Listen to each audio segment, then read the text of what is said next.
दोस्तों, अमावस्या तिथि भगवान लक्ष्मी नारायण के साथ ही पितरों को समर्पित होती है।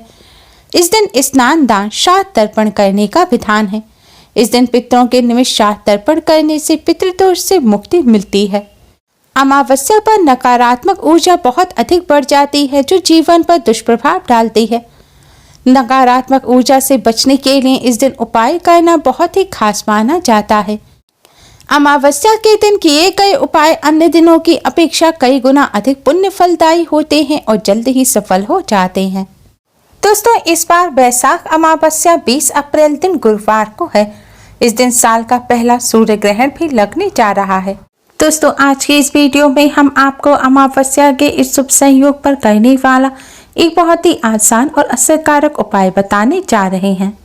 इस उपाय को करने से दुश्मन शांत हो जाते हैं, दुश्मन नुकसान पहुंचाना बंद कर देते हैं, पितरों की कृपा प्राप्त होती है, पितृ प्रसन्न होकर अपना आशीर्वाद देते हैं और पितरों के आशीर्वाद से बिगड़े कार्य भी बनने लग जाते हैं। कार्यों में आ रही रुकावट दूर होती है और घर में सुख समृद्धि आती है। साथ ही शनिदेव की कृपा प्राप्त होती है।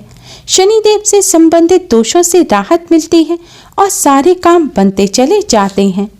दोस्तों, वीडियो में आगे बढ़ने से पहले वीडियो को लाइक कर अपने फ्रेंड्स के साथ शेयर जरूर करें।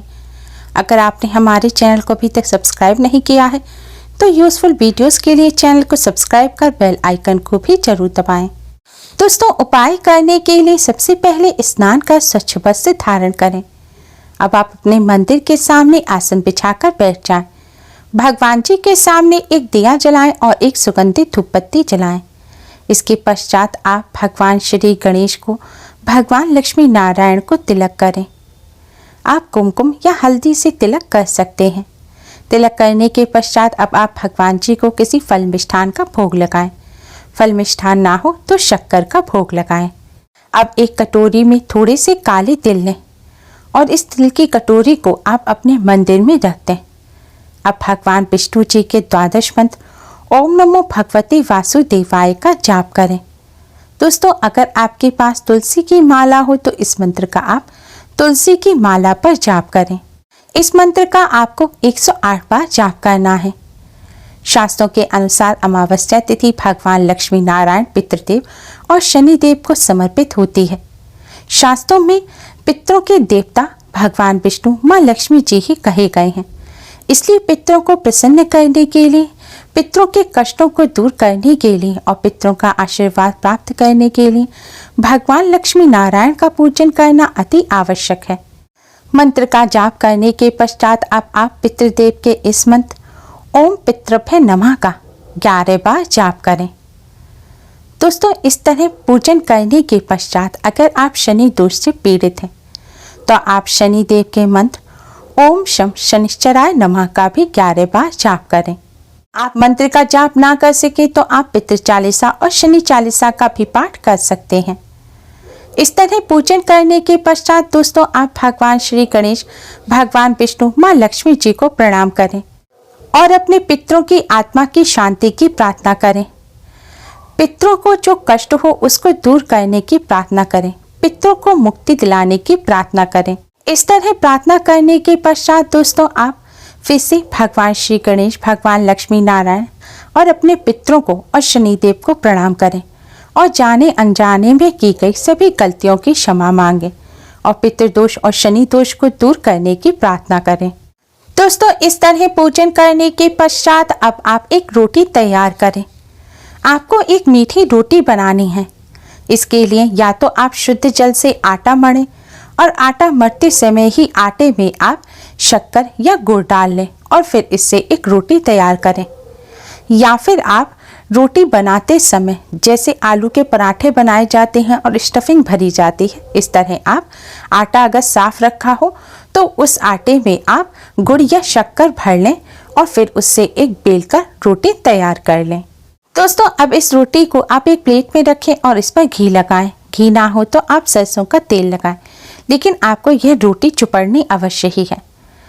अब इस रोटी को आप अपने मंदिर के सामने ले जाएं और आपके जो भी दुश्मन हो, जो भी आपको कष्ट पहुंचा रहे हैं, उन दुश्मनों को शांत करने की भगवान से प्रार्थना करें।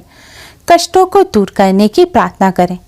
इस तरह प्रार्थना करने के पश्चात दोस्तों यह जो तिल आपने मंदिर में रखे थे, इन तिल को आप इस रोटी पर डाल दें और पितरों की आत्मा की शांति की प्रार्थना करें।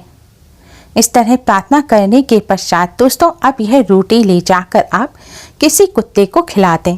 अगर घर से बाहर कोई कुत्ता ना मिले, आपके घर में कोई पालतू कुत्ता हो, तो आप उसको भी यह रोटी खिला सकते हैं। लेकिन कोशिश करें कि काले रंग के कुत्ते को आप ये रोटी खिलाएं। अगर काले रंग का कुत्ता ना हो तो आप किसी और रंग के कुत्ते को भी इस रोटी को खिला सकते हैं। अगर मेल डॉग ना मिले तो आप फीमेल डॉग को भी इस रोटी को खिला सकते हैं।